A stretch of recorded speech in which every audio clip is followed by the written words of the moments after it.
আমি শুক্লাই চাৰভাং সমষ্টিৰ সাতবাৰী VCDC অন্তৰ্গত দেৱীতলা গাঁৱত বিজেপি দলৰ এটা যোগদান কাৰ্যসূচী অনুষ্ঠিত হয়। এই যোগদান কাৰ্যসূচীত আমি BPF দলৰ প্ৰায় 50 জন কাৰ্যকৰ্তাই ইয়াতে যোগদান কৰোঁ আৰু মই নিজে জিলা পৰ্যায়ৰ নেতা BPF দলৰ হয়। আজি কেইবছৰ ধৰি অৰ্গেনাইজিং সেক্ৰেটাৰী হিচাপে কাম কৰি আছোঁ আৰু মোৰ সতীৰ্থ ভটেন্দ্ৰ বড়ো মোৰ লগত আছে। তেখেত যুৱ BPFৰ তামুলপুৰ জিলাৰ অৰ্গেনাইজিং সেক্ৰেটাৰী, তেখেতো মোৰ লগত থাকে। আমি বহু বছৰ BPF দলত আছিলোঁ। বৰ্তমান আমি যিটো সামগ্ৰিকভাৱে ভাৰতবৰ্ষ বা অসমৰ এই পৰিৱেশ আৰু পৰিস্থিতি আৰু বিজেপি দলৰ যি নীতি আদৰ্শ, এই নীতি আদৰ্শৰ প্ৰতি আকৃষ্ট হৈ আমি আজি বিজেপি দলত সদল বলে যোগদান কৰিছোঁ।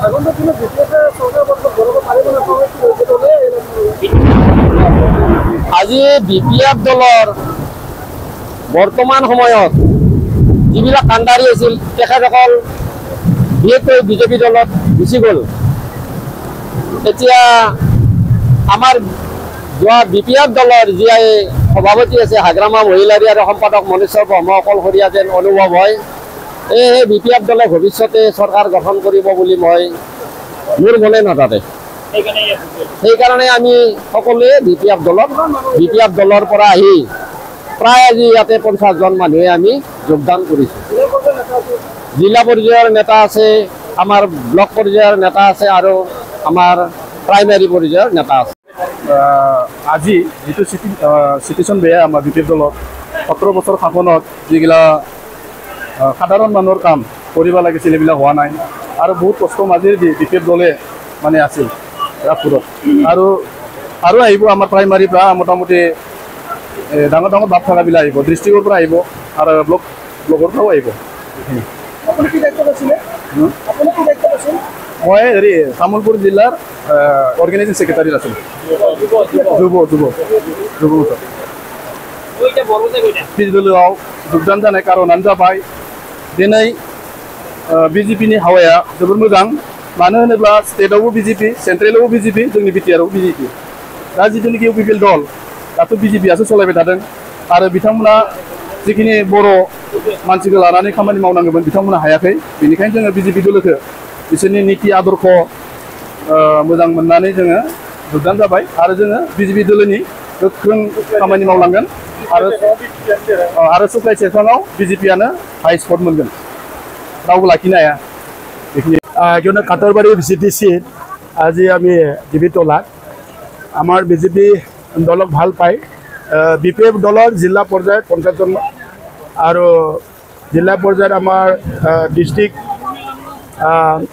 অৰ্গেনাইজিং সেক্ৰেটাৰী, জিলা পৰ্যায়ত ডিষ্ট্ৰিক্ট ইউথ BPFৰ সেক্ৰেটাৰী আৰু লগতে জিলা পৰ্যায়ত বহুতো বিভিন্ন পদবীত থকা কাৰ্যকৰ্তাসকলে আমাৰ দলত যোগদান কৰিলে আৰু অন্যান্য দলৰ লেভেলৰ মেম্বাৰসকলেও আমাৰ দলত আজি যোগদান কৰিছে। কমেও মানে 100 জনমান আমাৰ BJP দলৰ BPFৰ পৰা জইন হৈছে। এইটো মোৰ কাৰণে আমাৰ BJP শুক্লাই মণ্ডল কমিটিৰ কাৰণে বহুত ভাল খবৰ। আৰু এই কাটৰবাৰী VCDC যোৱা মোৰ BTC ইলেকশ্যনত মই 3rd নম্বৰত আছিলোঁ। প্ৰথম UPPL আছিলে আৰু BPF ছেকেণ্ড আছিলে আৰু 3ত আমি BJP পাইছিলোঁ। কিন্তু 8টা VCDC ভিতৰত মই ইয়াতে 3rd নম্বৰত আছিলোঁ। কিন্তু এইবাৰ মানে ইয়াত মই প্ৰথম নম্বৰত পাব। এইবাৰ মানে 100% হ'ল। BJP আমি যোৱা BTC ইলেকশ্যনত 3rd নম্বৰত আছিলে, এইবাৰ BJP আমি কিমান পাব 1 নম্বৰত আমি পাব। আজি জইনিং এই কাৰ্যসূচীতে আমাৰ শক্তি বাঢ়িল আৰু এইটো আমাৰ কাৰণে ভাল খবৰ। এইটো হ'ল ৰাইজৰ গণতন্ত্ৰ দেশত ৰাইজৰ ৰজা ৰাইজে মালিক। ৰাইজে মেণ্ডেট দিয়াৰ ওপৰত নিৰ্ভৰ কৰে আৰু ৰাইজে যদি মেণ্ডেট দিয়ে এইটো মানে শাসনটোত যে ৰাইজে মেণ্ডেট দিয়ে দায়িত্ব দিয়ে, এইটো মানে দায়িত্ব দিওঁতে কামটো কৰিব, দায়িত্ব দিওঁতে এইটো শাসনটো কথাটো নহয়, এইটো চলাব লগা হয়। চলাবৰ কাৰণে দায়িত্ব যে মেণ্ডেট দিয়ে BJP আজি আমাৰ মুখ্যমন্ত্ৰী ডাঙৰীয়া আমাৰ ৰাজ্যিক সভাপতি ডাঙৰীয়াই কৈছে আমি 25-30টাৰ ভিতৰত য'ত শক্তি আছে তাতে ইলেকশ্যন খেলাৰ কথা কৈছে ইয়াৰ মাজতে ৰাইজে যে মেণ্ডেট দিয়ে বিজেপি দলক আৰু তেতিয়া মানে আমাৰ দলে সবকো লৈ মানে বিটিডি চলাবৰ কাৰণে এটা কথা চলি আছে আৰু সেইটো ৰাইজৰ ওপৰত নিৰ্ভৰ কৰে আপুনি কি ভাবে বিপিএফৰ জিৰো শূন্য হ'ব এইটো এনেকৈ সব জায়গাতে আপুনি চাই বিপিএফৰ পৰা আমিওতো বিপিএফ আছিলোঁ আমি 10 বছৰ ময়ো বিপিএফ 2015ত মই বিজেপিত যোগদান কৰিলোঁ ঠিক তেনেকুৱা এনেকুৱা মানে আমাৰ খাম্পা বৈগাৰ বিপিএফত আছিলে বিপিএফ জন্মদাতা সিও মানে ইউপিপিলৈ জইন কৰিলে ঠিক তেনেকুৱা বিশ্বজিৎ ডিমাৰী বিপিএফ জন্মদাতা সিও আমাৰ বিজেপিত